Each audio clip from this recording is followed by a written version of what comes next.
Diogenes masturbated in public, and he had a reason. In the middle of Athens's marketplace, with the scent of olives and the din of haggling filling the air, the philosopher simply satisfied a physical urge.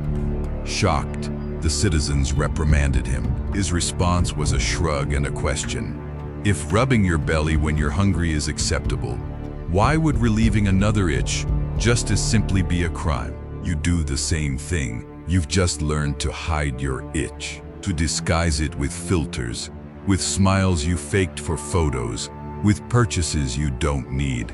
Your hunger for validation, for relief, for a second of peace, it's as raw as his. The difference is your chain is invisible. His was his greatest weapon. You're proud of your chains, the diploma on the wall, the job with an important title, the number of followers. You polish the links, display them for others, measure your worth by their weight.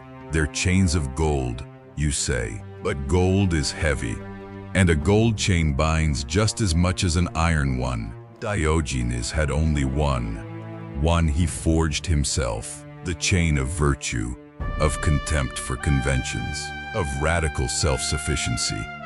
He understood a truth that terrifies you. Freedom isn't having more options, it's needing less. You chase freedom by buying a plane ticket to escape your life for a week. He found freedom sitting in a barrel, master of the only territory that matters, the space between his ears. You're chained to the opinions of people you don't even know. He was free because their opinions mattered less than the sun's warmth on his skin. Which chain is stronger? Yours, forged from 1,000 fragile links of approval, or his, a single steel link hammered out of indifference? The ship sways. The air smells of salt, sweat, and fear. Pirates captured him. The other prisoners cry, beg, promise ransoms they can't pay. Diogenes. Not him. He sits upright. He watches his captors with amused curiosity, like an expert observing insects. When the pirate leader, annoyed by his silence, yells at him, Diogenes corrects him. Not for rudeness, but for grammar. He informs them they should walk backward, so as not to scare off potential buyers with their ugly faces. At the slave auction, when asked what he can do, he points to a rich man in the crowd and says, I know how to govern men. Sell me to that one. He needs a master. He didn't scream. He didn't fight. He simply refused to be the victim in their script. He rewrote the scene with his calm. His presence turned his captors into nervous servants, and the buyer into a reluctant disciple.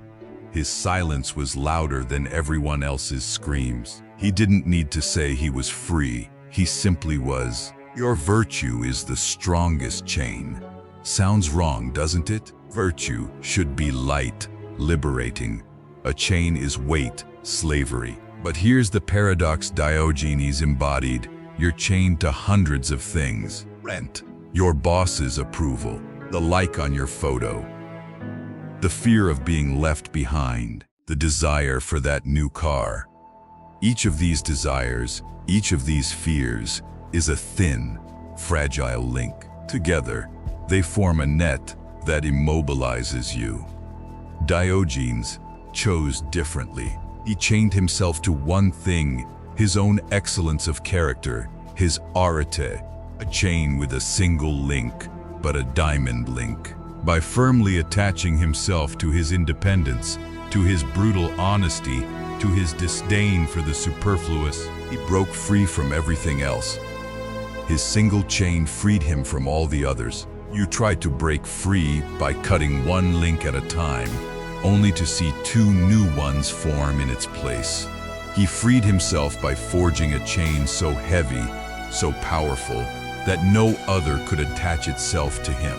Your freedom is an endless search, his a decision. You post a photo, delete it, post it with another filter, then spend the next hour checking if anyone noticed. You sit in a meeting, the perfect idea on the tip of your tongue, but you swallow it, because the most senior team member hasn't spoken yet. You buy clothes you don't like to fit in somewhere you don't feel welcome. Each of these small betrayals, each of these silent retreats, is you giving away a piece of your soul in exchange for what? A nod, an invitation to the next event, the absence of conflict. Diogenes carried a lantern in broad daylight, claiming he sought an honest man. He wasn't looking for a man who never lied. He was looking for a man who didn't lie to himself. If he pointed that lantern at your face, right now, what would he see? The person you are, or the collection of masks you've assembled to survive the day. You call it social intelligence, strategy. He'd call it by its true name, cowardice. The morning sun in Corinth is warm. Diogenes is lying on the ground, soaking in its heat. He has nothing. And because of that, he has everything. Suddenly, a shadow, a large shadow, accompanied by the sound of armor and horses. It's Alexander the Great, the man who conquered the known world, the most powerful man on earth. His generals are nervous. Why does the king insist on visiting this dirty beggar? Alexander stops before the barrel. The dust settles. The silence is absolute. The conqueror of the world looks at the man who owns nothing. I am Alexander, the great king. Diogenes squints against the sun. And I am Diogenes the dog. Alexander, perhaps amused, perhaps testing him, offers the ultimate gift. Ask me for anything you want. The pause stretches. The fate of nations has been decided with less tension. Diogenes shifts slightly, settling into the earth. Then he speaks. Get out of my sunlight. Who was the slave, and who was the king in that square? Alexander, master of the world, was a prisoner of his own ambition. Every city he conquered was another weight on his shoulders, another worry, another territory to defend. His empire was his gilded cage. He needed more, always more. More land, more glory, more legacy. He was a slave to the future.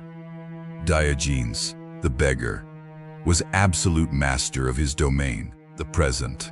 The warmth of the sun, the air in his lungs, the earth beneath his body. He needed nothing Alexander could give him, and that made him more powerful than Alexander himself.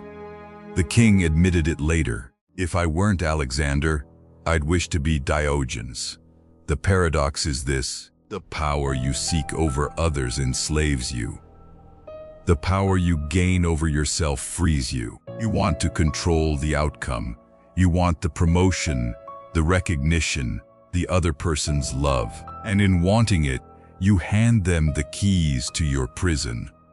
But this strength comes at a price. And here's the moment of honesty, the moment the gurus of power and resilience don't tell you about. To be Diogenes is to be alone. It's to feel the gaze of contempt and not flinch. It's to hear the mocking laughter and not feel the sting. It's to be called crazy, a dog, a failure, and to know, deep in your soul, that they're the crazy ones.